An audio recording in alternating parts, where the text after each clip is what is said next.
right, let's do it. So I don't need to tell this audience that 2023 was a fantastic year for travel. Globally, gross bookings reached 1.5 trillion and exceeded 2019 levels. And the industry looks set to grow further through the years to come.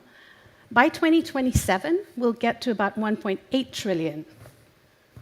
That's a CAGR of 5% over the next couple of years. It has been a little bit lopsided, though, when you look at it regionally. The Middle East and North America were the first to get back to pre-pandemic levels in 2022. Feels like a long time ago now. Europe and Latin America joined them last year in 2023. But the war in Ukraine held Eastern Europe back, and so did some of the late reopenings in Asia for that region. The good news is that even those regions, Asia and Eastern Europe, are now projected to get back and exceed 2019 this year. Looking across segments, now, air has always accounted for the largest share across segments. Back in 2019, it was just over 42%. Hotel was at about 35%. That changed during 2020 and 2021. But look at 2024, and we're going to bounce back in a sign of normalcy.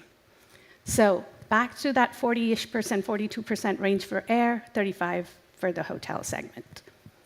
So this will be the last Europe conference that you'll see any comparisons to 2019 when we talk about industry numbers. We're going to leave the pandemic behind, say goodbye and adios. We're in Europe. Let's talk about the European travel market. In 2023, the European market was up nearly 20% over 2022. We're talking about a staggering 327 billion euros in gross bookings. Of course, that's not sustainable. And the growth will start to moderate, as you can see, starting this year. By 2027, we'll be up to 400 billion euros, just over a tad over that. Now, online penetration, which was 65% last year, and we saw that jump during the last couple of years as well, that'll grow to about 70% in the next couple of years. Now, suppliers continue to invest in their consumer tech capabilities, and 70% of the online market was direct suppliers. Growth isn't limited just to one market. Germany still remains the largest travel market in Europe. But we see, an Olympic bump for France, and so we see that tussle for second spot between France and the UK. That bump will fade next year, and we'll see that the UK then keeps that second spot through 2027. So the travel outlook remains strong, and we're optimistic that the industry will continue to go from strength to strength. We can't get enough of travel. Around the world we unravel. New faces, places every day. That's the traveler's way. Sky's the limit in us. Charuta, I don't recognize that song, so I guess that's our cue to exit? No, not quite, not just yet. This is what you get when you tell AI to create a song that encapsulates why people travel.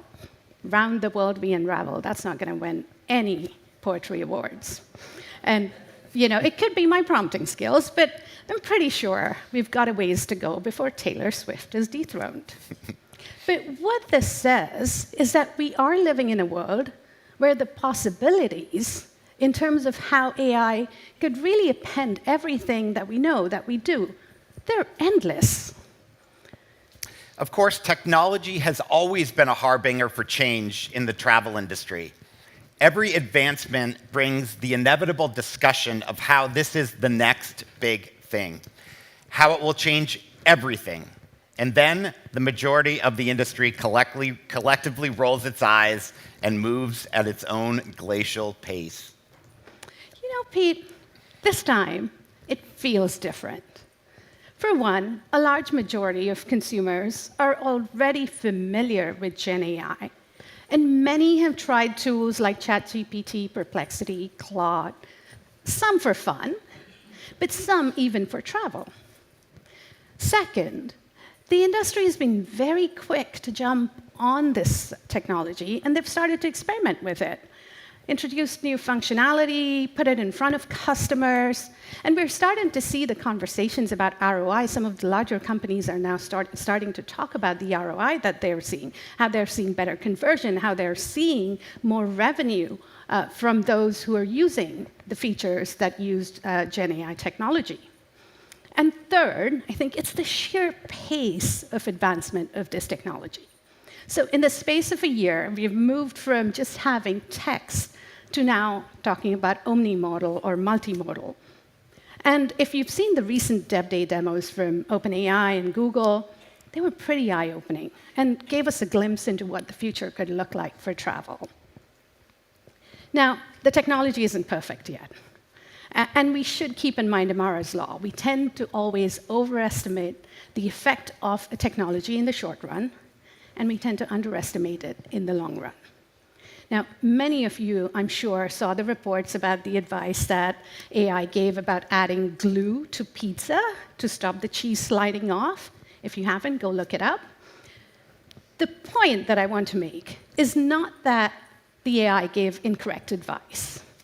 It's the fact that when the original post was made, it was on Reddit, the people who were reading it, the humans, recognized what the context was. And they kind of laughed it off, took it for the sarcasm that it was meant to convey. Now, that's the part, the context, the judgment, the reasoning, where humans are critical.